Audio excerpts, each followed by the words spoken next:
Hiya, I'm Paranoid Rat, and I'll be your tour guide for today. Please keep all arms and rat tails inside the vehicle at all times, because I'm doing my first Storytime video. This is, like I said, my first time doing one of these, but there were a lot of requests, and I thought it would be a fun thing to give a go. So I'll just be talking about my pets today, and just some fun stories around them, and the pets I've had throughout my life. You know, fun stuff. And just before I start, this is just some speed paints of some random, X-Men fan art I did, because I'm not obsessed in the slightest. I have no idea what you're talking about. Right. Anyways, pets. Right now, I have 2 dogs, and they're little weirdos, and I love them. But that wasn't always the case. I was one of those kids who was obsessed with animals, and I still am, to be honest. And I was constantly begging my parents for a pet and doing research to calculate how much it would cost to get one, and deciding exactly which breed I wanted, trying to figure out how it would work, and pestering my parents constantly to let me get a dog. But my dad was very allergic to dogs, and dogs were expensive, and we were too busy to be able to handle a pet.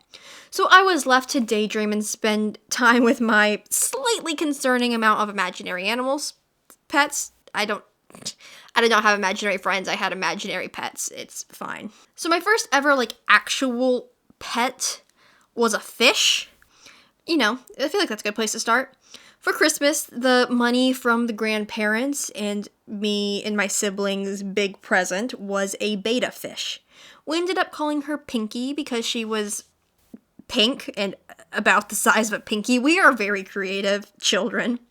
But apparently, when my mom sent my dad to buy the stuff for the fish, he got the wrong things, and we ended up spending way too much time and money on this poor fish to keep it alive.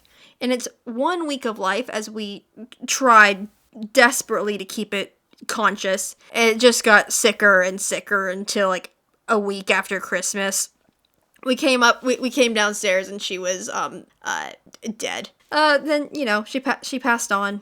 After that disaster, my family didn't really mess with pets for a while. That was until a few years later. I think I had to be around 9-ish. We discovered that our local library had these plants that were infested with garden snails. And after a few weeks of begging, my mom finally caved, and me and my sibling both got to take a snail home. I think I named my first one Nellie, and my siblings was Bruce. We did all of the research and had little terrariums, and they got lots of good food, but were also completely terrorized because we were children who were deprived of pets. And yes, I was a dumb kid, and forgot about Nellie and went to go show her to my friends one day and made the slightly traumatic discovery that she was no more, and she got buried in the yard under a rock. And then I replaced her with Slughorn or something. But here's an interesting, this was a funny story. My sibling's first snail, Bruce, was a sturdy little fella. One day when my sibling went to go feed him, he was just gone. We looked everywhere, but it was he just completely disappeared. He was grieved and promptly replaced, and we moved on.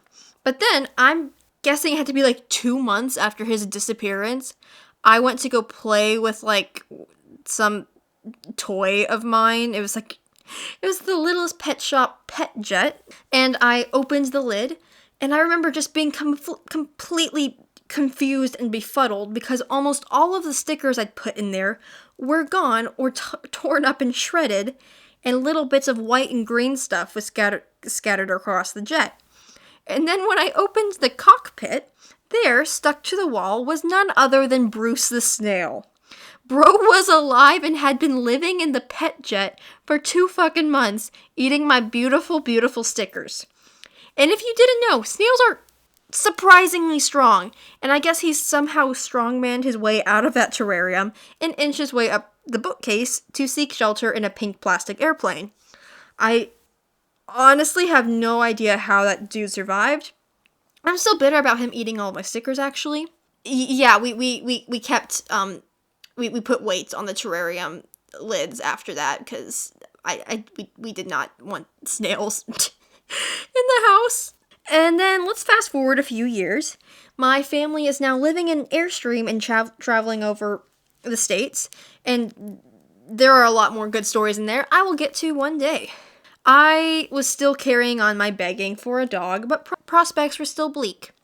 That is, until we met this lady who had the cutest little dog ever, and the dog actually had my dead name, which was quite confusing. And she was like this little Havanese dog. Look them up. They're very cute and hypoallergenic lap dogs, and they're great. And honestly, she was an amazing dog, and we all loved her. And I guess she wiggled her way into my dad's stone cold heart, and we later found ourselves dangerously close to the breeder where that lady had gotten her dog. So we were stupid and thought, sure, let's go look at the puppies. That was a grave mistake. We went, and there had just been a litter of new Havanese and toy poodle mixed puppies that are called Havapoos. Yes, my sense of humor is that of a 5-year-old. And they would be available to adopt soon, and we were all playing with the puppies and picking out our favorites as my mom wandered off to look at the others, where she stumbled upon the smallest one, cowering in the corner. The moment my mom picked her up, she was like, yep, okay, this one is ours now. And that's how we got our first dog, Junebug. She was the runt of the litter and so small we had to wait an extra week to bring her home because she wasn't even 2 pounds yet. And she's still small and a chicken, and we love her.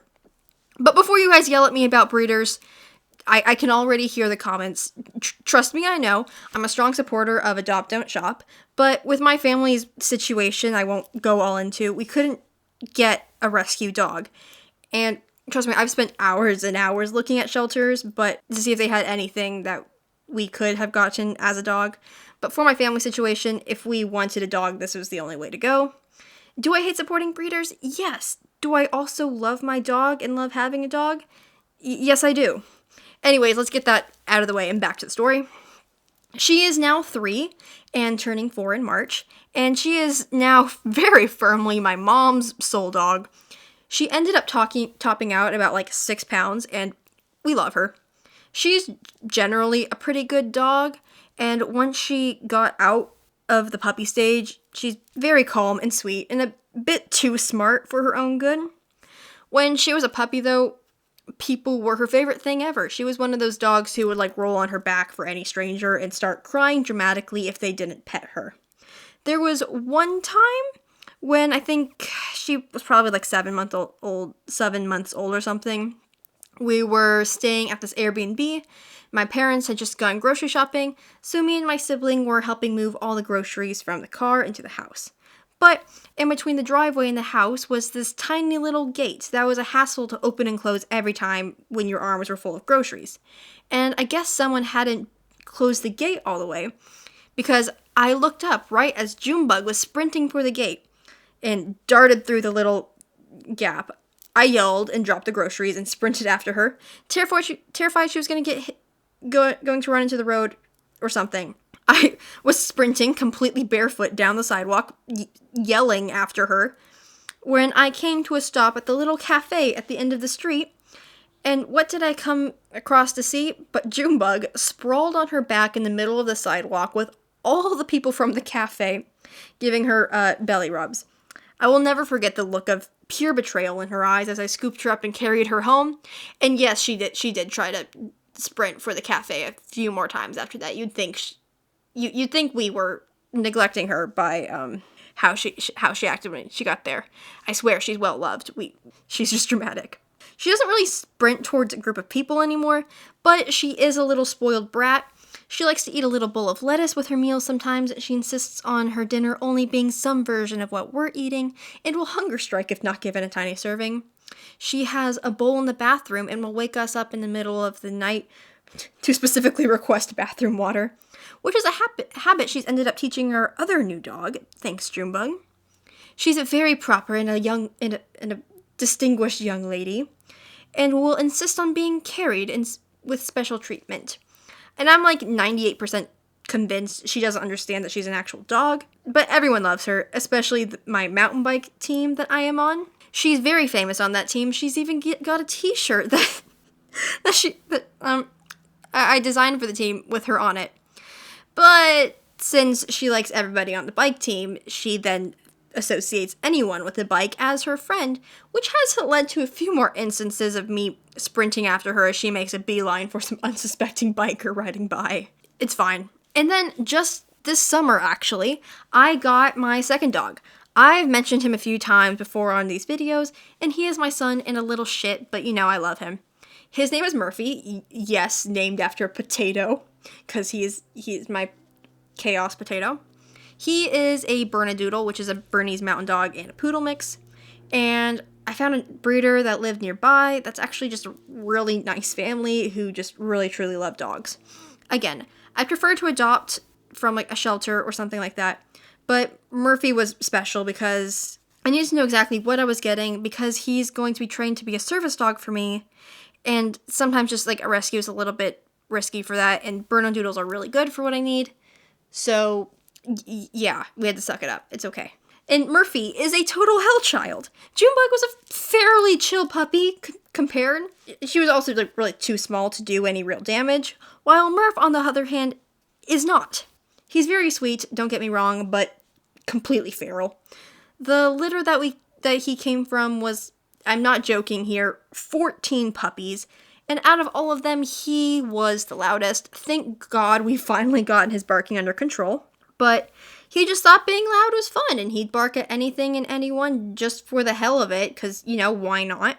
But he's gotten a lot better now with some training, and there were some rough months there. The first few months we had him were long and tough, and I was not doing well, and he was a handful. And I'd bitten off a lot more than I could chew with commissions to help pay for him, which is why there was a wee bit here I wasn't really able to post videos regularly. And it didn't help that he apparently had the most sensitive stomach known to man and was having diarrhea every few hours every single night. And the vet had us put him on a diet that only seemed to make it worse.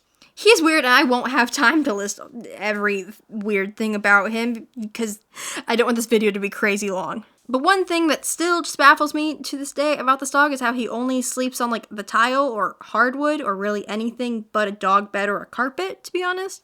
When we got him, we actually got one of those like plastic mats you're supposed to put a rolling chair on so he wouldn't like make a mess on the carpet and stuff. But he actually just likes using that as a bed.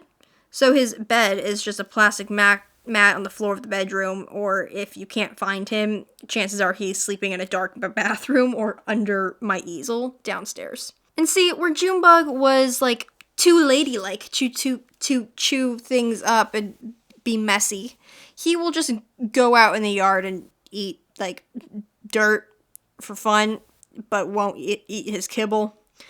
And where Junebug has a personal vendetta against water, he will hurl his entire body into the muddy river without a second thought.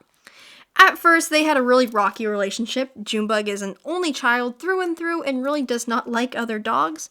So this new puppy waltzing into her life was like the end of the world to her. Slowly but surely, they've definitely developed a weird little sibling relationship.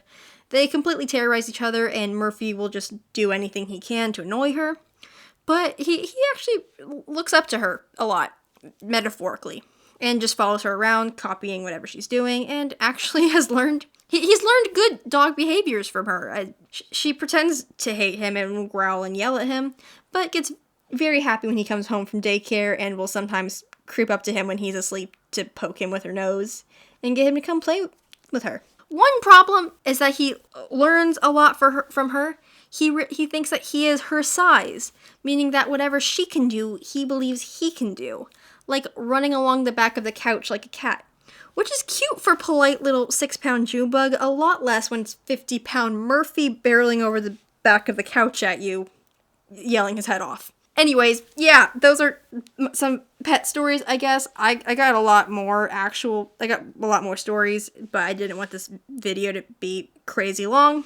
I love my dogs, and I love talking about them, and it was an honor to ramble about them for, like 15 minutes to you guys. I'll probably end up doing more story times in the future, just, to mix things up and give myself a break some weeks. But yeah, I figured this was like a good place to start. So thanks for watching. I'll be back next week with more art for you to consume.